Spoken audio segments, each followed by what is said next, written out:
Good evening and welcome to Kini News. PAS and Bersatu have pledged to strengthen their cooperation amidst attempts by Umno to rattle the Perikatan Nasional government. PAS and Bersatu have announced that they will strengthen their cooperation in Perikatan Nasional to face the 15th general election. In a joint statement today, they said that both parties, led by Bersatu President Muhyiddin Yassin and PAS President Abdul Hadi Awang, had met yesterday in light of recent political developments. They said Bersatu and PAS, which are among the main founders of PN, had agreed to set up a consultative committee at a central level to develop strategies and direction for GE15, including on seat negotiations. Decisions made at the meeting would also be brought to the PN Supreme Council for collective approval.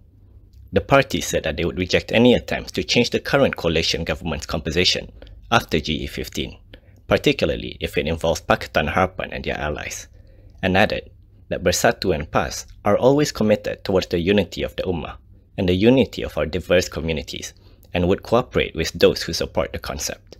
The duo stressed that they reject any attempts to undo the current unity and attempts to threaten the PN government, which they have built together. The joint statement was signed by PAS Secretary General Taqiyuddin Hassan and Bersatu Secretary General Hamzah Zainuddin. The statement came following the Umno General Assembly over the weekend. During the AGM, Umno President Ahmad Zaid Hamidi had received an overwhelming show of support for a motion to empower him and the Supreme Council to decide when they would leave the PN government. Speaking on an exit timeline, Zaid said Umno will make a withdrawal if Bersatu decides not to call for a general election until the current parliament term ends in 2023. The party also resolved to sever ties with Bersatu in the 15th general election, but had remained hopeful it can work out a deal with PAS. When asked about the Bersatu PAS statement, UMNO's Padang Rengas MP Nazri Abdul Aziz said that it was just window dressing and that PAS grassroots members still prefer to work with UMNO. Padang Rengas MP Nazri Abdul Aziz has described the joint statement between PAS and Bersatu on strengthening cooperation for the next election as window dressing to accommodate the present arrangements. Nazri told Malaysia Kini that what was important in the next general election is the grassroots, and in Padang Rengas, he was with PAS as part of Perikatan Nasional. He said, "At the top it's all political drama, but down at the grassroots, they prefer UMNO." He said this when asked whether this meant he believes PAS members and supporters were more likely to support UMNO than Bersatu. Earlier today, PAS and Bersatu pledged to strengthen their cooperation. This came amid attempts by UMNO to convince PAS to ditch Perikatan Nasional. In a joint statement, the two parties said they rejected any attempts to change the current coalition's government's composition after GE15, particularly if it involves Pakatan Harapan and their allies. They also urged all Malaysians who love the country, especially Malays, Islam and Bumiputra societies and organizations, to unite for a better Malaysia. The UMNO Annual General Assembly last weekend agreed to quit the PN government, but left the timeline to Party President Ahmad Zaid Hamidi to decide. The party also resolved to sever ties with Bersatu in the 15th general election.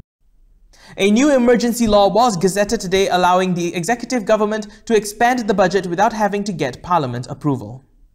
A new law has been gazetted which allows for the Prime Minister, Chief Minister or Menteri Besar to pass a supplementary budget or use consolidated funds without having to go through the legislature during the emergency.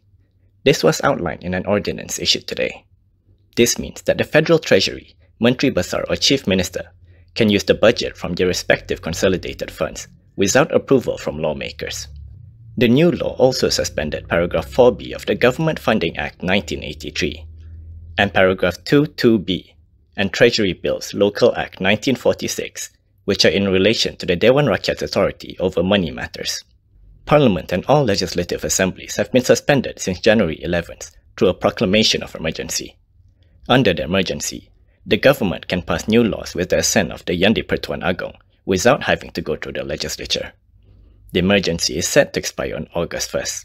In an immediate reaction, DAP Secretary General Lim Guan Eng said the executive had guillotined Parliament and was now allowed to expand the budget without the people's approval. He said this underscores why Parliament is important and should reconvene immediately.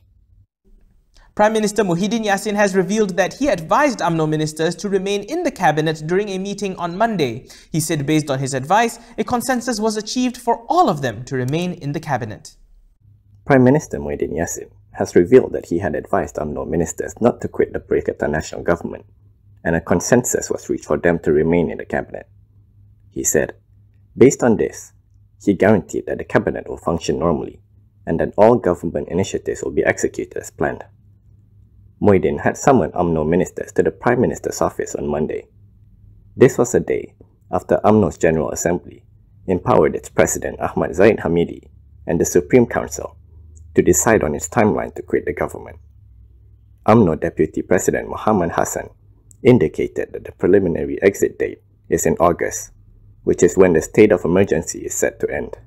According to Muhyiddin, he had advised UMNO ministers to stay in the cabinet, as he did not want their resignation to affect the government's plans to overcome the COVID-19 pandemic and revive the country's economy. He said a number of ministers from UMNO hold important portfolios related to the government's current focus. The UMNO Assembly had also approved a motion for the 42 MPs from the party and other BN component parties to stop supporting the PN government once Parliament is dissolved. Muhyiddin is widely expected to call for fresh polls when the emergency is lifted.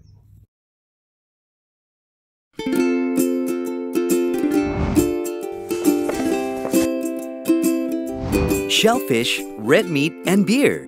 If you love indulging in these foods, you may end up with high uric acid level in your blood. These foods consist high level of purine, a substance that will eventually break down into uric acid and be excreted through our urine. It is recommended that the amount of dietary purines should be kept between 600 to 1000 milligrams per day. Having too much uric acid in your blood can cause attacks of gout. It can also cause kidney stones and blockage in the kidney. The crystallization of the excessive uric acid in your blood can be eased by reducing purine-rich food to only 100 to 150 milligrams daily, maintaining a healthy lifestyle, and consuming urinary alkalinizer like Ural. It consists of sodium bicarbonate, citric acid, and sodium citrate that increases the urinary pH and solubility of uric acid to prevent crystallization. Best of all, it's lemon-flavored and sugar-free. Ural, effective urinary alkalinizer.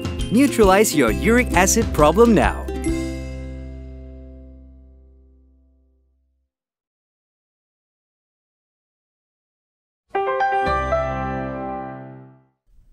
Former UMNO President Najib Abdul Razak has responded to calls for the party polls to be held before the 15th general elections.